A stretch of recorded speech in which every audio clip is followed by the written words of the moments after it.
Hi everyone, my name is Hamid. I'm a biology major, third year. Hoping to go to medical school, so that's kind of the plan right now. In the previous set of students, one of the students asked, what do we do after undergrad? Right. And you had said in part, try to find your passion. And I think for me personally, I just see that, finding a passion is probably one of the scariest things as an undergrad. Yes. So how do you approach that? How do you put yourself out there and there's so many options. How do you even come to terms with that? It is hard. And you know what? It's often the weird things that make you decide. So I loved history, and I loved physics, and I loved math. And I didn't know what I wanted to major in. Now, where I went, you were not allowed to declare a major to the end of your sophomore year, so there was some choice. And you had to be a little smart. Since physics and math were two of my passions, I, of course, had to take the prereqs, or you just knew you couldn't major them. History was a little more flexible, so I was taking that.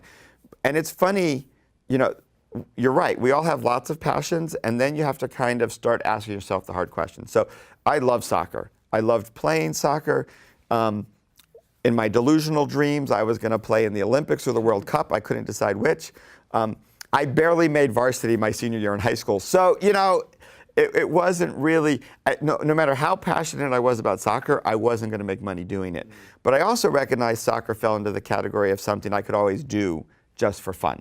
And I've ended up coaching my kids, I've refereed, I've just had a great time with it.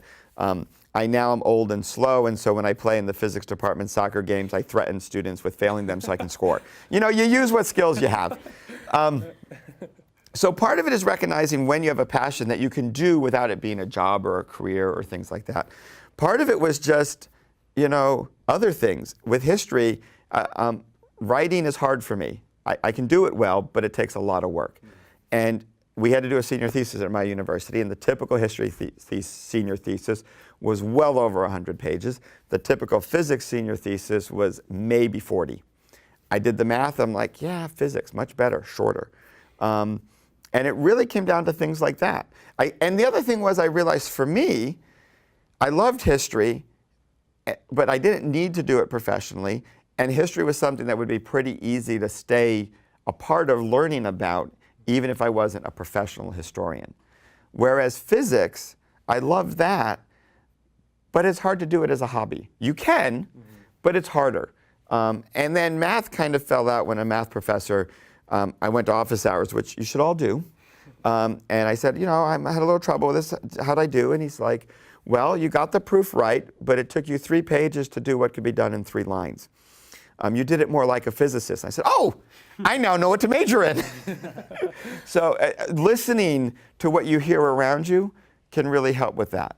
Because, it is hard to find your passion and to commit to it and go after it. It's also sometimes hard to hear that, yes, I may be passionate about it, but I'm not really great at it.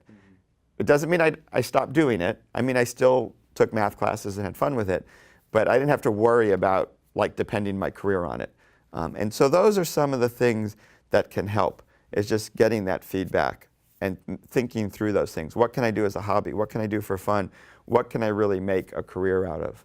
Can help a little bit. But it is scary, but also knowing, one of the great things I think that I've learned, and everybody I know seems to learn, there isn't one right path to success, right?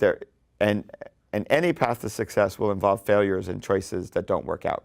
So as long as you're aware of that, the biggest for me was I didn't get into most of the graduate schools I applied to. And at first that was just, I felt, that's not a good feeling. In fact, one grad school, a UC up north that I won't mention that happens to maybe be in the San Francisco area, actually sent me 3 rejection letters for 1 rejection. I don't know if that was just like a typo, my name kept coming up, or they really didn't want me to go. But it all worked out. I went to a great grad school, I got a great training, and I ended up with an awesome job, and here I am at UCI as a Vice Provost. So getting through those can also be part of the challenge. Great question.